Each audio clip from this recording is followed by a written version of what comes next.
Well, ladies and gentlemen, welcome to another edition of Barstools and Bandtalk, Rimshots with Sean. I don't know.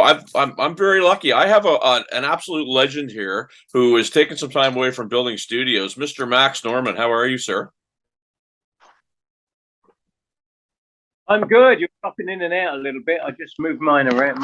Yeah, we'll get you. Sometimes the internet can be a pain, but so in preparation for this, I did a little research on you, and I'm looking at albums that you've had something to do with, and I'm sitting there going, and this is no lie, that's one of my favorite. That's one of my favorite. That's one of my favorite. You've worked with now. You're kind of pegged as the metal guy or the glam guy, but then there's you credited on a Tubes album.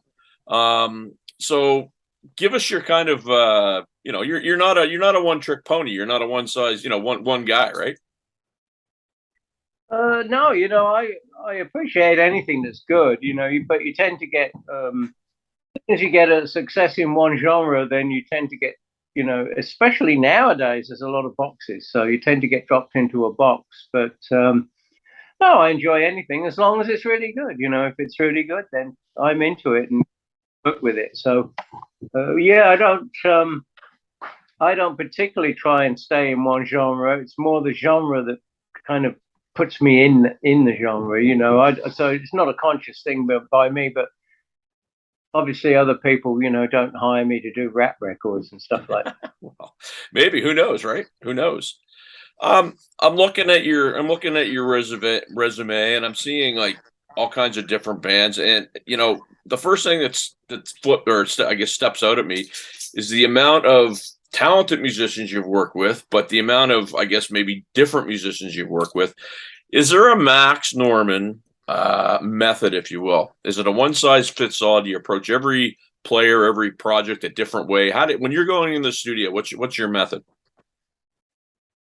Well, I mean, there's a lot of different modus operandi that can be applied, and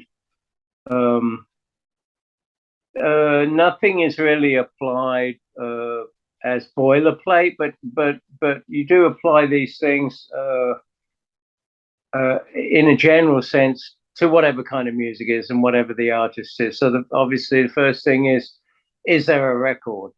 Is the material there, and is it strong enough? That's the first thing, and this is done regardless of if it's a folk band or electric band or metal band or whatever kind of band it is. As a producer, really the first steps are to look and make sure that the material is there, and there is enough material for the project, and the material is good enough. So that's the first thing that one would look at. The next thing is, if it's not quite good enough, is there enough stuff to make it good enough? If we start beating up the songs, cutting up the songs, changing the songs, working on the arrangements.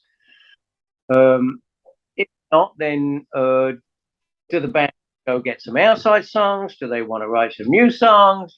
So the first thing on any project is to make sure that the material is good, because at the end of the day, as Mick Jagger would say, there's nothing good on a 4-track. It's probably not a good song, and very, very true. So the first thing that I would look for, and I would assume most producers is going to look to make sure that the material is good enough. And in that sense, it's a cookie cutter thing. I mean, you look at the material, you find out if it's good enough. You look at maybe within the material and see, okay, look, this could be a really good song, but you got to change this, or this is looking very promising. What else have we got for this? What other ideas can we do? So that's the first thing, and then really moving on from there, you get kind of drawn into the music, and then the music takes on its own production sense, and as you start to work with it, hopefully you're developing a sort of end game view of what got to do, and how you want it to end up, and how you kind of how you're kind of hearing it and listening to it.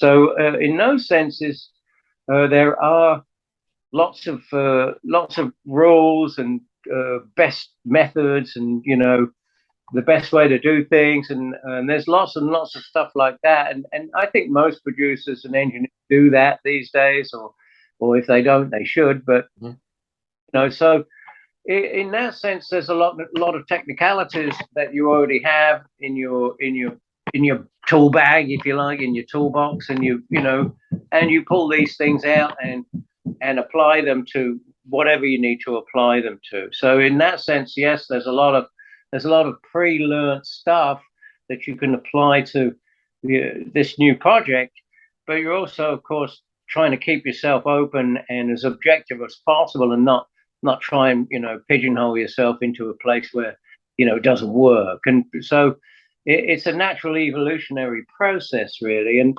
you apply the rules and you see what's working, you see what isn't working, and then you do rehearsals and you look at the prowess of each player, and you ascertain whether they're going to be able to do it right, or whether you're going to have to grab somebody for a couple of songs, or what you're going to have to do to maximize the performing level of the artists.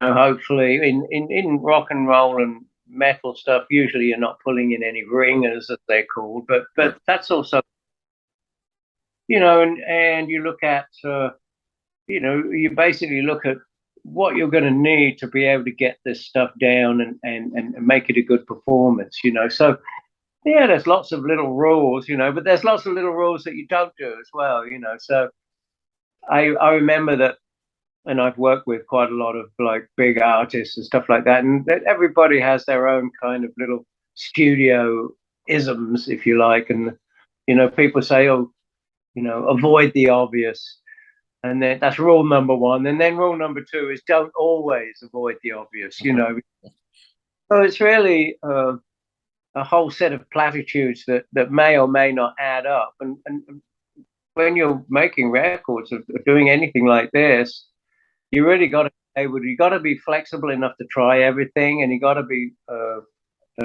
away from it enough to realize when it's not working and move to the next thing. But you can't be afraid of trying stuff out. You've always got to be able to try stuff out and experiment, and that's how you find the crazy stuff. I mean, you can listen to stories. I remember when I was up at the studio, actually, before it got bulldozed, but I remember that they were telling me some stories of when David Bowie was up there, and he basically would take the whole band, who was like a fantastic band, and he would make them play the instruments they couldn't play. In order to create something different from the normal kind of thing. Like I think he gave the drummer a pair of drumsticks, told him to play the Radiator, and so, which are very interesting. I don't know if people do that much anymore, but when I was starting in the studio, that was quite a big deal. The reggae guys, they would try anything. They get a block of wood and hit it instead of the snare, and they try all kinds of stuff, and they just keep throwing stuff at the wall until something sticks. And in the music industry, if you like, the pop industry, and I include myself in the pop industry because this is popular music. You are looking for some kind of intrinsic sort of sound and some kind of something that will drag you in, something that will go, oh shit, yeah, that's great, I love that, like with I don't know, Fine Young Cannibals, for instance, they had that piccolo snare. Right. Piccolo thing. If they hadn't had that piccolo, drive me crazy. The piccolo snare was the whole deal.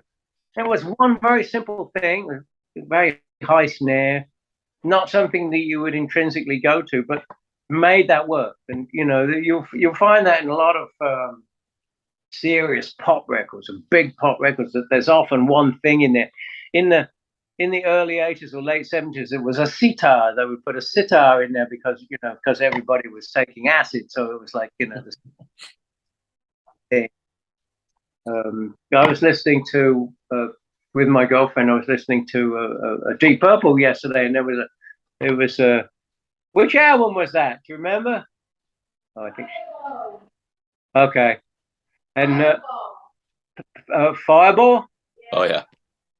And that's a very kind of sort of they followed on with the Beatles and everybody being all and they had to have sitar in there, and they have to have the whole floaty bit in the middle where everybody takes more acid or smokes more pot or whatever the hell it is. So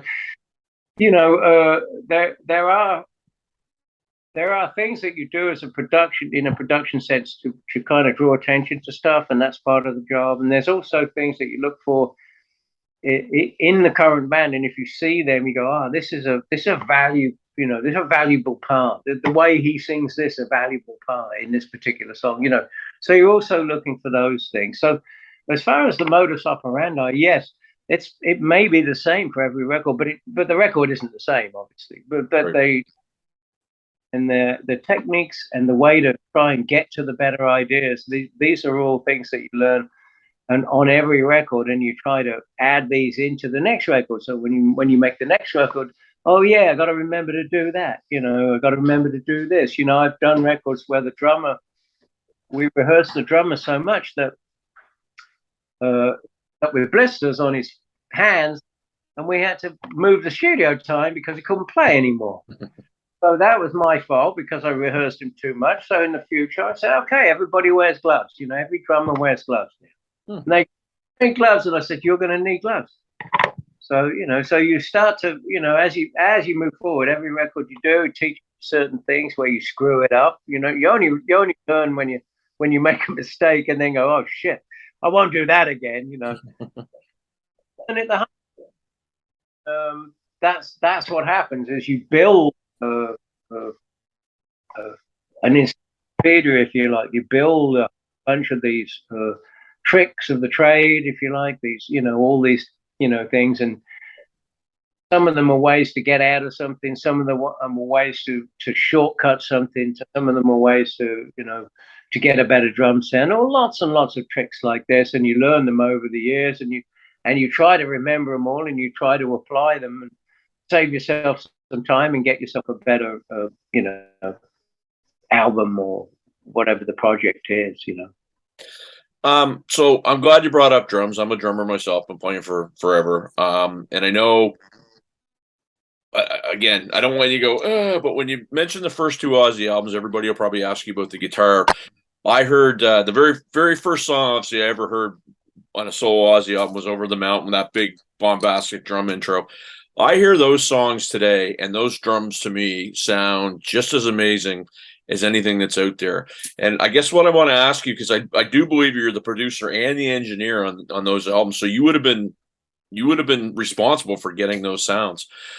Why is it that drum sound sounds as fresh today as it did back in 80 and 81? Well, it's a very honest drum sound. There's nothing really going on with it. It was a well-tuned kit. It was a well-played kit, as obviously Lee is a good playing drummer, and mostly a lot of the sound comes from the player, and he could probably been playing like a kiddie drum kit, and it would probably still have sounded pretty good. So I must say that probably 80%, 85% of that sound comes from Lee. The miking is important. It's important to use good mics. The toms were RE20s, which are a little bit difficult because they're so big, and but they are a very good mic, and I would rather use those. From the other mic of choice, it would be probably 421s. I prefer RE20s to 421s. They have a separate bass capsule in the back, but they seem to contain more air. Kick drum is a FET 47 at an angle right on the front, right on an angle through the front hole like this. And I use that particular mic because it catches the openness, and you can hear the air coming in and out of the kick drum. And apart from that, it would take great care with the. In those days, of course, the overheads were mixed into one stereo pair, so you would take care to make sure that those overheads are time aligned before they get fixed. In other words, measure the length to each mic and just make sure with the center of the snare, and just make sure that way the snare ends up in the middle of the image, and you know that the mics are all receiving the snare at the same time, and then you don't get this kind of snare pulling to the left or right when you put the cymbals in, stuff like that.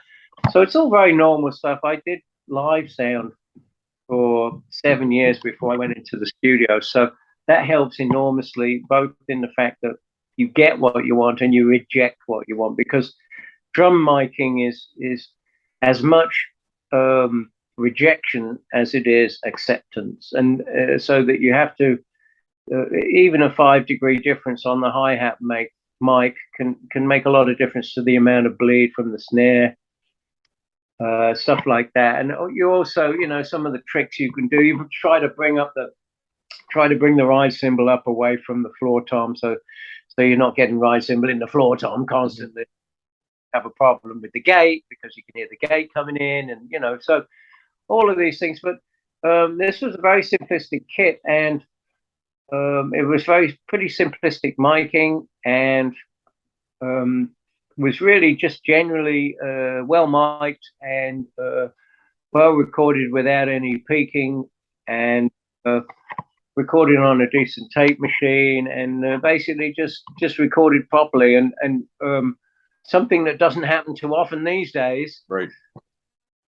Often people don't spend much time on, and probably we probably would not have recorded anything, and I can't remember on those sessions exactly, but we probably would not have recorded for 3 or 4 days.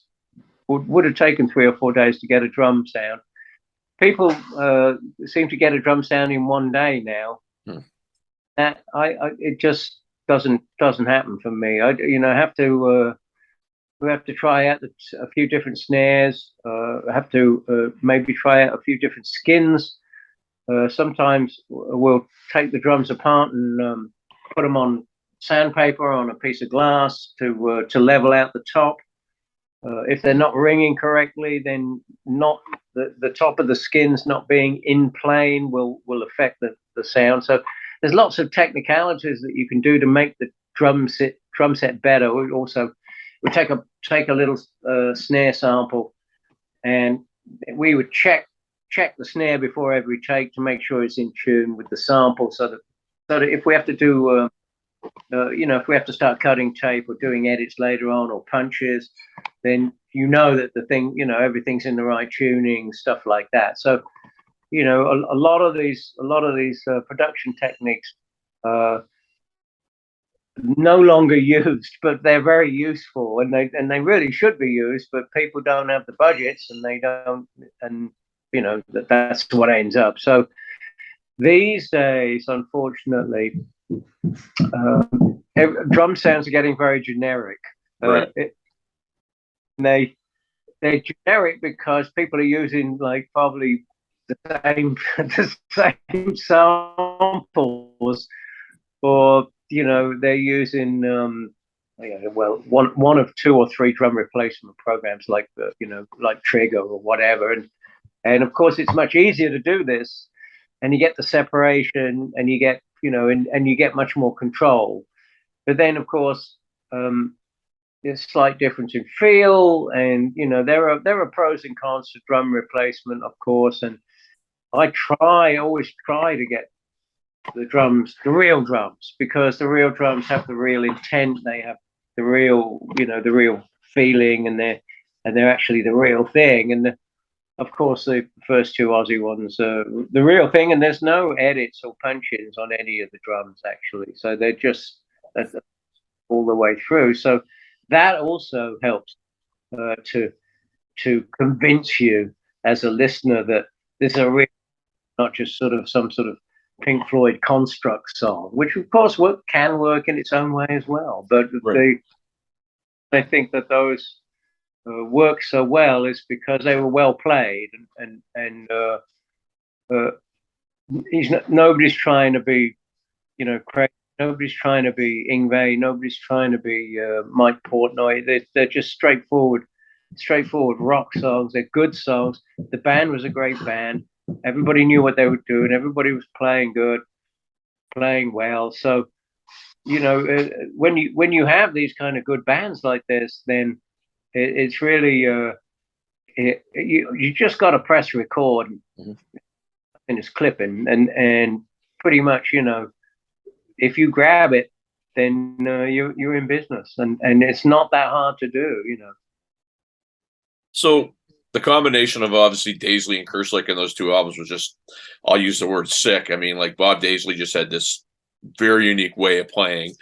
But you're in there doing these albums, and I guess the kid on guitar, everybody knows who he is. He was probably 24, 25 at the time.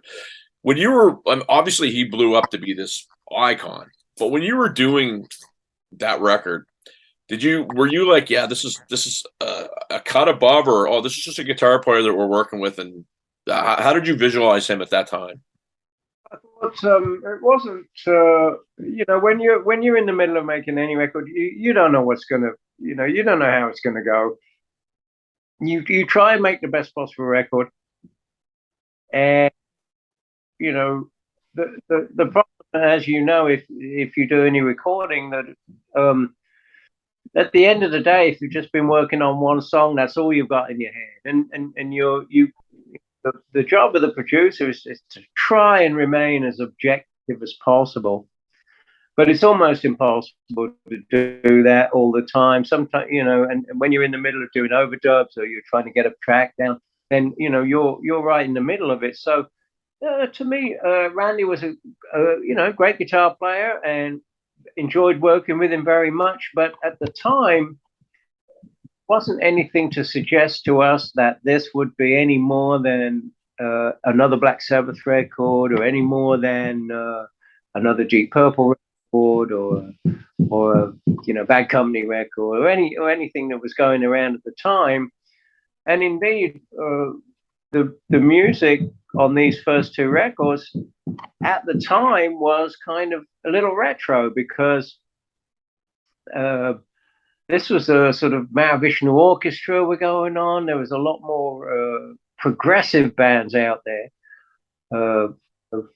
more progressive jazz rock going on, and a lot of this stuff. So this stuff was actually, I don't want to say old hat, but at the time it was stuff that was already out there, and we kind of thought, well, yeah, this stuff's good. This stuff's good. This stuff's good stuff. But we weren't sure if it was already too dated, or if and actually we didn't really think about that too much. I mean, I thought about it. I thought, well, this is just kind of straightforward rock and roll stuff, So it is what it is, and we didn't worry about that too much. We just worried about making sure the performances were as good as possible. And I just did a interview with Guitar World, and I was talking to Nick Bocott, and these guys, and this is something I think that's missing these days a lot. There was a great sense of performance. So when these guys played, they all like just hammered the shit out. It wasn't like, oh, let's try one. It's like you could see the intent. They would do it like it's the last time they would ever play. You know what I mean?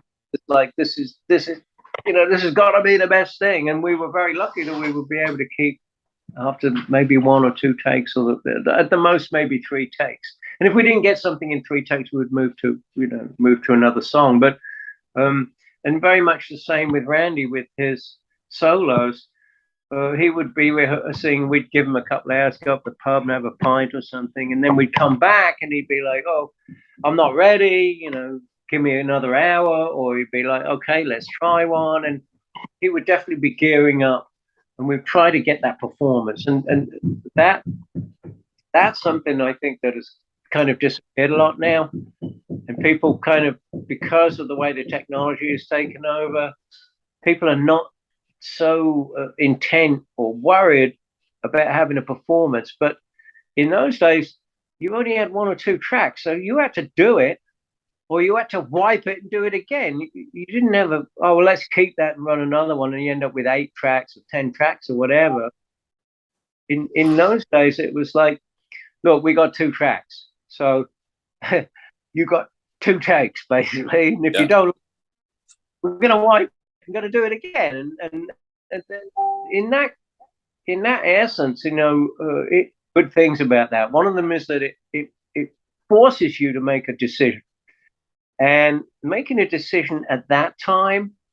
And a lot of people don't think it's the right time to make a decision, but I gotta say, I think it is the right time to make a decision. You're right in the middle of the song, you're digging it, you're getting it.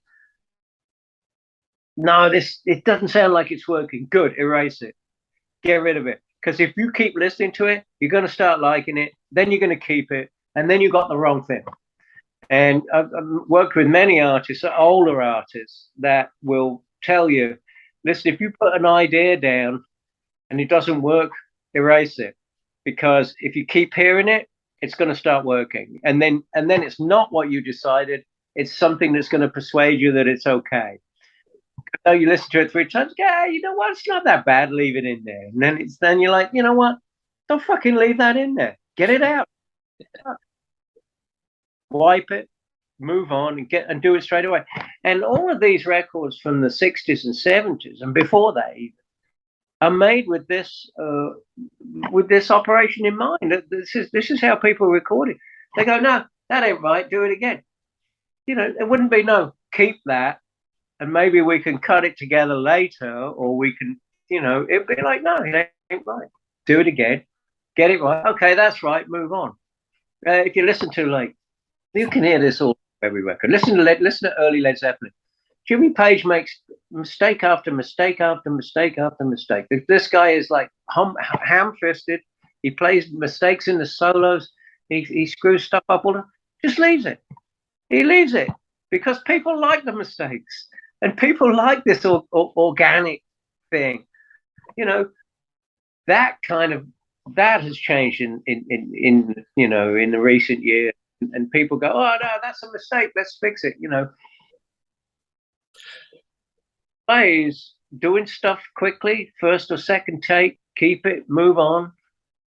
In a lot of ways, this presents a lot of truth in music, and the more times you play something, less you feel it, and kind of the worse it gets. And any musician will tell you pretty much the same thing. And so you have to temper the way you work with the two advantages, if you like. The fact that you have, lots of tracks and, stuff like this does not mean to say you got to use them.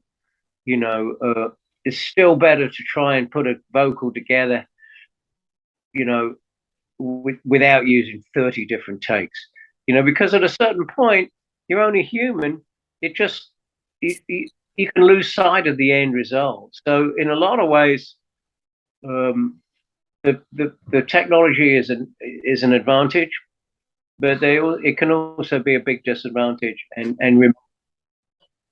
creating a fresh and exciting track to a banal and not very exciting track. And the only difference is the intent behind the playing, but the take, if you like. And so but certainly with those early records that I was involved in, a lot of it is down to the magic that was in the room. The guys were all good players. They all they were into it, and the piece that is produced is greater than the sum of those guys. And you can't put that together. It is possible to put it together separately, of course, but it's a lot harder. One of the things that I always draw attention to is the fact that if you're, let's take with Blizzard of Oz, for instance, you've got Randy, Ozzy, Bob, and Lee basically in the same room, all playing. So the interplay between Bob and Lee, for instance, Bob's listening to Lee, and Lee is listening to Bob. And so they are moving backwards and forwards between each other. They are locking into each other, and they are both moving. So this is what I call a full 100% crosstalk here. The bass player can hear the drummer can hear the bass player, and they are 100% working together. If you take this to a secondary stage where you record the drums and the bass, but you don't like the bass, so you want to do the bass again. So now you have the bass player playing to the drums, but the drums are not moving now. The drummer can no longer hear the bass player because he's already recorded. So now you only have a 50% interplay because the bass player can only react to the drummer. The drummer can. So you have somewhat less organic here. You have somewhat less feel going on. You actually have 50% of the feel going on rather than 100% of the feel. So people tend to forget this. And then, and especially what happens nowadays, I get many nightmares these days with people sending me tracks where they do they'll do electronic drums, and then they'll play all the guitars, and they'll do all the stuff, and they'll do all it, and then they'll put the drums on last, and it's like the whole thing falls apart because it has a feel, but he's playing to a bunch of people that have no idea. So none of that organic interplay is working anymore. It doesn't work. Who knows what he's playing to? Maybe he's playing to the vocalist. Maybe he's playing to the click track. But whatever he's doing, it's not going to work because everybody else is back on these electronic drums. So I've had situations in the past where I've been sent these tracks as supposedly finished and with real drums, and I've had to take the real drums and quantize them back to the grid because they just don't work in free time because all the other overdubs have been done to the grid, and now when you put these drums in, it has no feel. The feel is gone. It doesn't work. Musically, just doesn't work. So then I've had to take the lesser of two evils and move the drums back to pretty much being electronic drums because otherwise the timing doesn't work. So, try and impress upon people, look, put the drums down first, get a good drum track, and then, and then add to the drum track, but don't overdub to something that's not going to be there because you're going to end up with something that feels wrong and you're not going to be able to fix that. Yeah. And it's okay for Pink Floyd and Steely Dan to do this kind of stuff, but these guys are geniuses. If you're just a man in the street, man, don't do it. Just first lay the bass to the drums, get the bass right, solo it in the kick, make sure it's not flamming. Get the shit right, then move forward. Then get the guitars on. Use the same drums. Don't replace the drums. And if you're gonna replace the drums, later on, then, well, there's almost no point because if you've done everything to the click, the drummer's not going to be able to give you anything.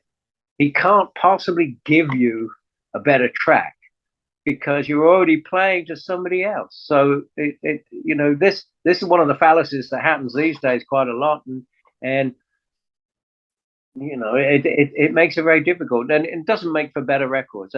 That's the problem. And one, like I said, I'll stop now. But the thing that makes these old records good is because there's four guys in a room and they play the record, and that's it. Amazing. It's rocket science. You go in there, you rehearse the thing, you play it well, fresh, and that's it. And you move on, and that's really all you need to do it. But you've got to make sure everything sounds really good before you do that. So you spend 2 or 3 days making sure that the drums are absolutely perfect. The perfect hit. They sound perfect. The tuning is right. Everything is right. Get everything going. And these guys, you rehearse these guys, and you bring them in, and you make sure they know exactly what they're doing. And at that point, you can bring them in and say, okay, whip on out. You'll start them on slower songs in the session and then bring them up to faster songs because it's impossible to do a ballad after you played like something at 200 beats a minute. The timing just goes out of whack. There's all these kind of things you try to do to get track done. You know, that's the important thing, is to get it as good as you've got it in rehearsals, which in a lot of cases is pretty much a challenge. It is. I want to thank you. I'm looking at my clock. I got about 30 seconds before the free Zoom kicks me out. But one question I want to ask, and then again, thank you for your time. If there's one album that you've done that you go, this is Max Norman to a T, and you can pick one of this huge resume, it would be what? Well, it depends. That's a good question. It depends on the sort of time, really, or the time, you know, the year. I would say that Wicked Sensation is probably one of the most one of my proudest albums. But that's there's some caveats in there. The album took a long time to make. It was a very expensive record. It cost about $750,000 to make that record. So, you know, but there was an enormous amount of stuff going on. We did all kinds of stuff, you know. Went to Arizona, came back to Los Angeles. We pulled vocals off of the 8-track, all kinds of stuff. But I think was probably the record I did the most work on, and turned out to be really a really good classic record. And the I could not really have made it any better. And musically, I don't think I could have made it any better. But you know, that was a much later period, of course, in 1990.